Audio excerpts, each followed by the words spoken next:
Welcome back to HPL, or the PvP Live Studios here in Frisco, Texas. I'm Tannen Grace, and as always, I'm joined by That's Admirable Nathan Zamora. We just had a great first match. Super J just ran Caldi right out the building. Yeah, just such a decisive 3-0 victory. You know, the first game healed for something like close to 30 with Paladin. I think it was like 28 to 30 for sure. It was a lot of healing in that one. In the second game, very aggressive with a Control Warrior deck, able to deliver that final blow. I don't think I've ever seen anyone be that aggressive of Control Delivers Warrior. the final blow with Gore Hell of all cards. We've been seeing it a lot lately, and in the third match, one step ahead of Caldi once again with Caldi playing Grim Patron Warrior, Super JJ playing Handlock. Yeah, Handlock, that's what a lot of people said is the answer to that problem. You know, when they talk about Grim Patron Warrior being like the best deck or the boogeyman of the format, they say that Handlock really is the answer. So if you want to beat it, try it out. Yeah, and if you want to see how to beat it, you can head over to pvplive.net and see it for yourself. Full stats, league standings, breakdowns, VODs, recaps, everything you need to know about Hearthstone. That last match, the perfect opportunity to see exactly how Super JJ tackled it. And remember, every Monday through Thursday at 5:30 p.m. Central Time, right here on twitch.tv/pvplive,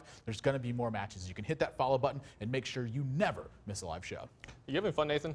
I'm having a load of fun. I'm having a great time, and you know we got a great match coming up. But before we get to that, let's take a look at who's doing the best so far in HPL. Let's take a look at these standings. Well, it just happens to be Dog who's going to be playing in this match. He's having the most fun. Yeah, he's having a ton of fun right now. But you know what? Jab's been also having a lot of fun too. He had a rocky start, but he turned that back around and picked up 5 straight wins. Yeah, he's 5-1 in his last 6 matches. So one of these guys, one of these like streaks, 5 straight in a row, has got to come to an end. Jabs just did, but he might be starting a whole new one here tonight. Yeah, looking to pick up his 6th win. This one is so critical for these guys because this is one step closer to that top 8 spot being locked up for them. A very big momentum. Yeah, match. and you see Super JJ move to 4-1 too, really cementing himself as a big threat here, just looking great in every one of his matches. Yeah, just absolutely on fire. And Caldi moves back down to 3-4, back to the losing record, but still plenty of time to catch it up. If you can keep at that 50-50 spot at the very end, you put together a couple wins, you find yourself in the top 8. Yeah, and if you make it to the top 8, it's all a single elimination from there. All the records get thrown out the window, so you have a big chance of winning the whole thing, no matter what your record was. You just got to get there, make the top 8. Plus, your team gets invited back for season 2. Very important for them. Yeah, let's talk about this second match here. I'm super excited about this one. All the matches tonight are great. Our third one is really, really good as well. But our second one is Jab versus Dog. Now, this is one, as we said, the only two of the only players with 5 wins here in HPL. And what I want to concentrate between these two guys is minions killed. I want to talk about Jab first and what it matters to him. He just had a 5-match winning streak brought to a halt in his last match when he played against Purple, another really tough opponent here in HPL, and that put him at 5-3 here. Now, his minions killed is on par with what everyone else in HPL has been doing, right at around 6. He's at 6.1. Now, this is a big winning point for Jab because he's seeing a lot of success when he is killing more minions than that average. He wins over 77% of his games when he kills more than 7 minions a game. That's a lot of 7s. Yeah, it's a lot of luck.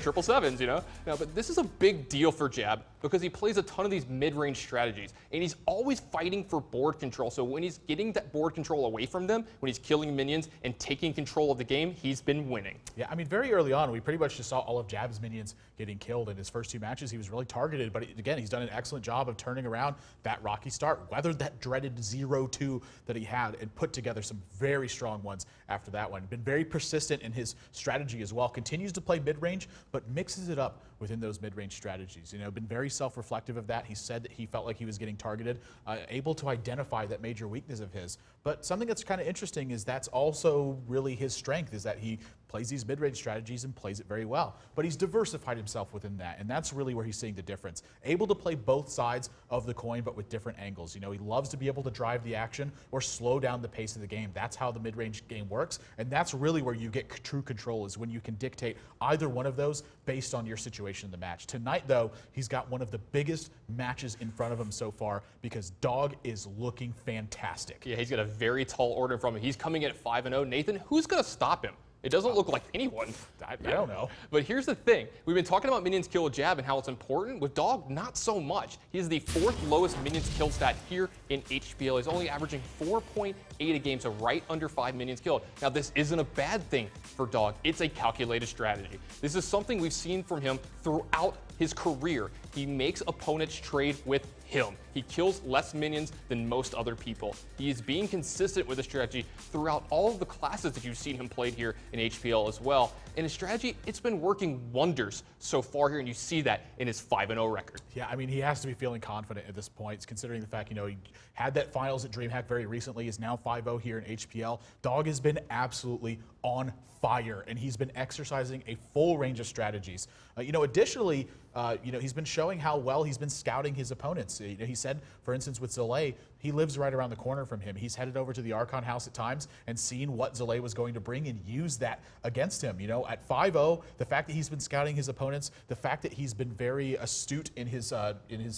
training for his opponents, everything is going for him. How on earth does Jab tackle this? Yeah, that Zalae match was unbelievable. You should go back and watch it if you haven't seen it yet. Jab just gets the better of him in almost every queue up and then throws a curveball at him in game 4 and really, really gets him. Yeah, so this is, sort of one of those matches where, again, both these guys very much need to win if they're gonna put themselves in that spot where they're locking up a top 8. Yeah, absolutely. Now, when we take a look at both of them, this is going to be a matchup of big winners here in HPL, but they have conflicting styles. Jab has been playing a lot of mid-range so far. He's always fighting for the board and beating you there with big and resilient threats, killing minions to ensure his way is clear for him to break through. Now, Dog, he's been more focused on combo here in his games. His strategy included almost ignoring all of his opponent's minions, not fighting a minion-centered fight. That's going to feel very strange to Jab, but that's what Dog is going to force him into. So Jab's going to be a little out of sorts here. We'll have to see if Jab can stay alive long enough to take over these games, or if Dog is going to combo him out.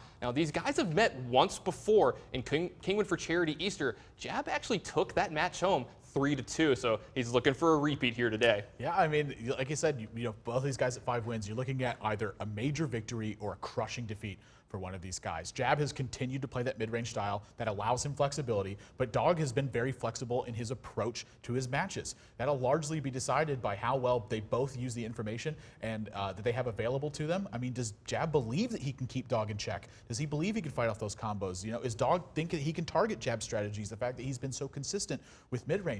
Both of them are doing so fantastic right now. It's not very clear what their weaknesses are at this point.